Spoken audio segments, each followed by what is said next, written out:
I am 88 years old, and I want to tell you something I kept inside this house for 41 years. Not because I'm proud of it, not because I think it'll make you think better of me. I'm telling you because I'm 88 years old and I have run out of reasons to stay quiet. My husband James had two sons across town that my children didn't know existed until 3 years ago. Two boys, different mothers, both living in Birmingham, both carrying the Coleman name. And I knew about them since 1967. That's what I want to talk to you about today, not just what James did, but what I did with it, and what that silence cost every single person in this family. Sit with me for a while. This is going to take a minute. James Coleman and I got married on a Saturday morning in April of 1960 at Mount Calvary Missionary Baptist Church in the Ensley neighborhood of Birmingham, Alabama. I was 23 years old. I had pressed my hair the night before and burned my ear with the hot comb and didn't care one bit because I was marrying James Coleman and nothing else mattered.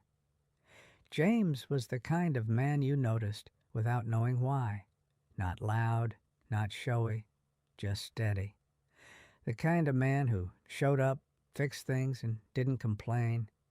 Our neighbors on Reed Street used to say, "That James Coleman, he's the real thing." And he was. I want you to understand that before I tell you the rest. James was a good father, a good neighbor, a good churchman. He was just not entirely a good husband, and those two things lived inside the same person for 40 years. We had Loretta in 1961, Marcus in 1964, David in 1967. Our house on Reed Street was small, but it was full. 3 kids in 2 bedrooms, smothered pork chops on Friday nights, collard greens on the stove from noon, rice in the pot.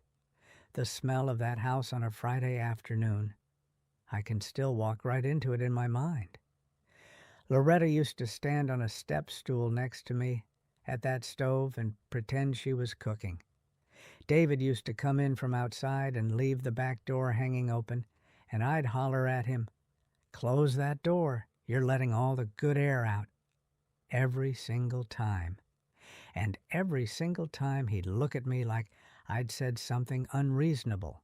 That was my life. That was what I thought my life was.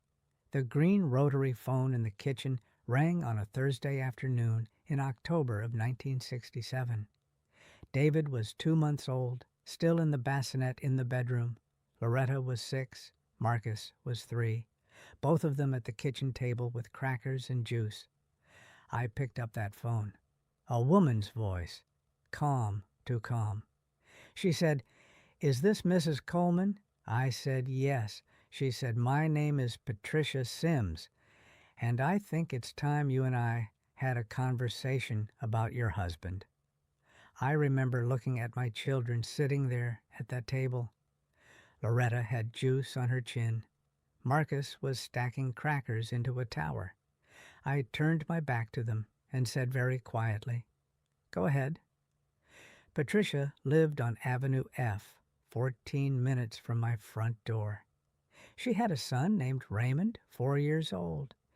James had been seeing her since 1962. Raymond was born in 1963, 1 year after Loretta. James had been sending her $40 a month since that boy was born. $40. In 1963, that was real money. And not once, not one single time, did he mention it. Not when we were short on groceries. Not when I was stretching that week's pay to cover the light bill. Not once. But Patricia wasn't calling to hurt me.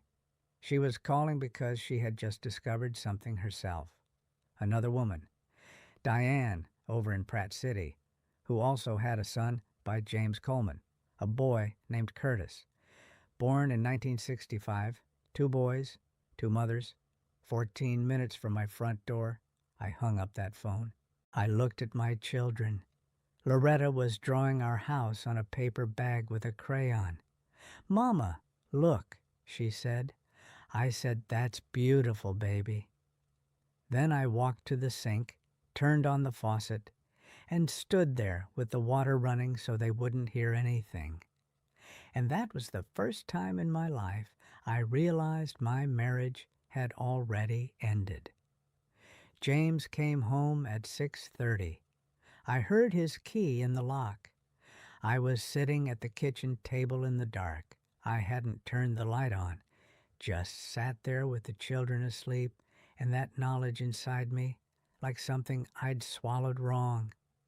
He walked in, reached for the light switch, and saw me sitting there. He stopped, didn't say anything, and in that silence I understood that he already knew that I knew. He just didn't know what I was going to do about it. He hung his coat on the hook and sat down across from me. I put his plate in front of him. Smothered pork chops, rice, collard greens. Same as every Friday, because the children would wake up hungry in the morning, and life doesn't stop for a broken marriage. I sat across from him and said, "Patricia Sims called today, and she told me about Diane and Curtis and Raymond." James put his fork down. He didn't look up for a long time. Then he looked at me, and I saw something I had never seen before. Not guilt, not shame, exhaustion, like a man who had been carrying something very heavy for a very long time and had finally put it down. He said, "Ruth, I'm sorry." 2 words. That's what 40 years of another life looked like when it finally came out. And the strange thing was, I already knew. Before I go any further, thank you to this channel for giving my voice somewhere to go. If you're new here, please subscribe. It's free. Leave a like if this is finding something in you. And write to me in the comments. I read every word. It was 1967. I was 30 years old. 3 children. 2 months postpartum. No income. No savings in my name. My mother was gone. James's name was on the house. James's name was on the bank account. There was nowhere to go that wouldn't take my children with me into nothing. Divorce in our neighborhood, in our church, that was shame. Not for him, for me. I know that's not right, but that's what it was. And my children. Loretta, 6 years old. Marcus, 3. David, 2 months. They didn't know anything except that their father came home every night. I didn't leave. But I did not lie down either. I made conditions. The house transferred to my name. A bank account opened in my name only. Every week money went in. My money, my way out, if I ever needed it. His life insurance beneficiary changed to me. And I looked him in the eye and said, "If I ever have to learn something about my own marriage from a stranger on my telephone again, I will make sure every person who respects you knows exactly who you are. Patricia, Diane, all of it, every name." James nodded, and he did everything I asked. Too quickly, maybe. I should have understood then that a man who agrees to everything is sometimes a man who is not planning to stop. I became a different woman after that conversation. Not angry, not broken. Something harder than either of those. Watchful, precise. I ran that household like I was managing a situation, not living a life. Every dollar accounted for, every late night noted, every excuse filed away. I stopped trusting. And I called that strength. My children felt it. Marcus once asked me, "Mama, how come you never just relax?" I wanted to say, "Do you know what it takes to hold this together?" Instead I said, "Go close that back door. You're letting all the good air out." And I turned back to the stove.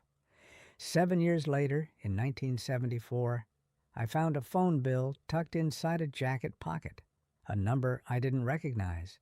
17 calls in 1 month. I waited until James left for work, then I called it. A woman answered. Hello? Just that. Hello. I didn't say anything. I recognized the pause on her end, that particular kind of quiet that knows it's been caught.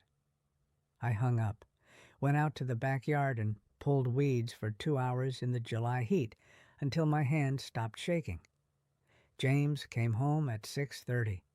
I put his plate in front of him, didn't say a word, because I understood then that the conditions I'd set had protected my name, my house, my money.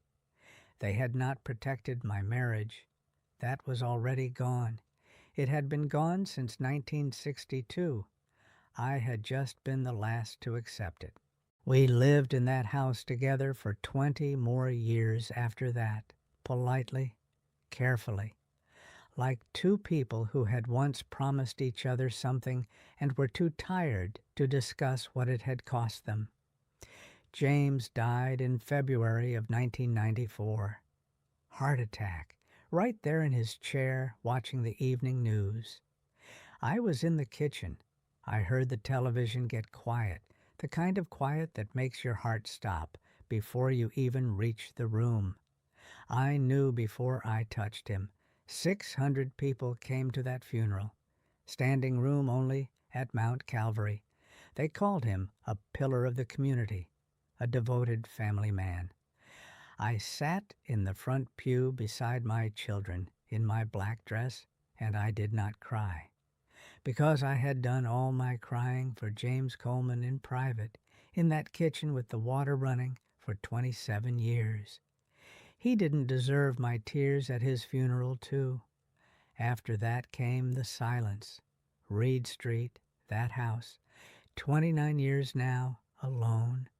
The oak tree in the yard is enormous. In the mornings I drink my coffee by the window and do the crossword from the newspaper, though it takes longer to find the words now. Most evenings there is nothing, just the house and the quiet, and whatever it is that lives in quiet when you've been in it long enough.